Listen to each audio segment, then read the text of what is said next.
जी नमस्कार, मैं हूं विपुल कुमार और आप देख रहे हैं सूर्य विहार डिजिटल न्यूज़। 28 अक्टूबर को जो है एनडीए कुनबा की एक बैठक होने वाली है। इसके लिए सीएम नीतीश कुमार अपने तमाम विधायक, सांसद और मंत्री और पार्टी के अधिकारियों को बुलाया है। इधर बीजेपी ने भी बुलाया है, चिराग पासवान भी बुलाए हैं और मांझी भी बुलाए। लेकिन इसी बीच में राजद के एक विधायक ने ऐसी बात कह दिया है जिससे हलचल बढ़ गई है। ये कहा जा रहा है, राजद के विधायक ने दावा कर दिया है कि नीतीश कुमार जल्द पलटी मारने वाले हैं और तेजस्वी यादव से उनकी डील हो चुकी है।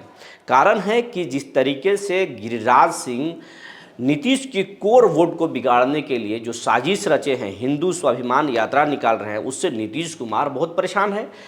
और जदयू के जो प्रवक्ता हैं, मुख्य प्रवक्ता जो हैं नीरज कुमार, उन्होंने गिरिराज सिंह को खूब सुनाया है। उन्होंने तो यहाँ तक कह दिया है कि खुद जो है जनेऊ नहीं पहनते हैं और खुद जो है बहुत कुछ करते हैं और चले हैं हिंदू को एकजुट करने। क्या हिंदू बटा हुआ है? ये सब ड्रामा है। तो नीरज कुमार ने जमकर उनको धो दिया है।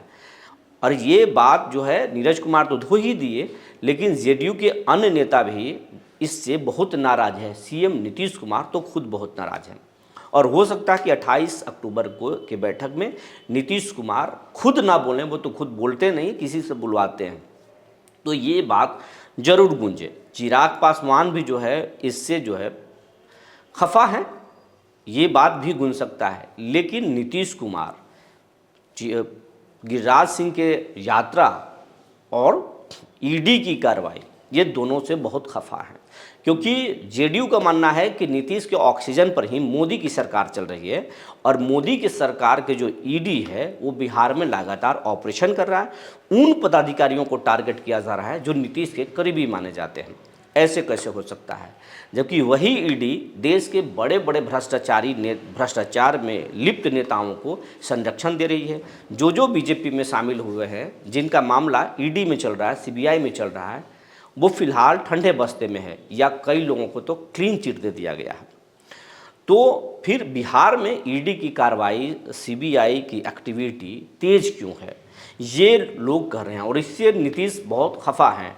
और अगर वो कदम नहीं उठाए, उनके लोगों का कहना है कि नीतीश कुमार अगर बड़े फैसले नहीं लिए तो बीजेपी 25 से पहले बड़ा खेल कर देगी, उनके पार्टी को ही तोड़ देगा। नीतीश कुमार इस बात को समझ गए हैं और तेजस्वी यादव से उनकी शायद डील हो गई है। ये बात ऑथेंटिक तौर पर कहा नहीं जा रहा है। जेडीयू को किसी बड़े मंत्री ने, किसी प्रवक्ता ने ये बात नहीं कहा, लेकिन आज राजद के एक विधायक ने कह दिया कि हम उनके स्वागत के लिए तैयार हैं। और तेजस्वी जी तो ये हमेशा कहते ही रहते हैं कि वो हमारे चाचा हैं, उनका सेहत का मुझे पूरा जो है ख्याल है, वो किस हालत में है, मुझे चिंता सता रही है। तो आरजेडी जो है नीतीश कुमार को लेकर बहुत उत्सुक है और कह रहा है कि उनका स्वागत के लिए हमारी पार्टी तैयार है। और विधायक ने तो यहाँ तक कह दिया कि नीतीश कुमार पलटने वाले हैं, क्योंकि ये सिग्नल वो दे चुके हैं।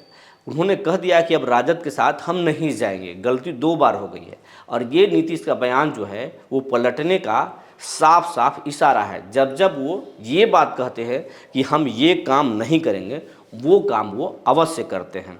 जब वो आरजेडी के साथ थे तो उन्होंने कहा था कि हम बीजेपी के साथ नहीं जाएंगे, मिट्टी में मिल जाएंगे लेकिन बीजेपी के साथ नहीं जाएंगे। लेकिन हुआ क्या, बीजेपी के साथ चले गए और हमें छोड़ दिए। अब कह रहे हैं कि हम आरजेडी के साथ नहीं जाएंगे, हम बीजेपी के साथ रहेंगे। 2 बार गलती हो गई। तो मान लीजिए कि वो हर हाल में आरजेडी के साथ जाएंगे और तेजस्वी के साथ उनकी बात हो गई है, चाचा और भतीजे में डील हो गई है। तो क्या ये सच है कि नीतीश कुमार कुछ सप्ताह के अंदर पलटी मारने वाले हैं? इस बात को लेकर बिहार की राजधानी पटना में सरगर्मी तेज हो गई है और बीजेपी को भी आभास हो रहा है कि नीतीश कहीं पलटी ना मार दे, क्योंकि गिरिराज के यात्रा और ईडी की कार्रवाई से जदयू पूरा खौफ में है और परेशान है।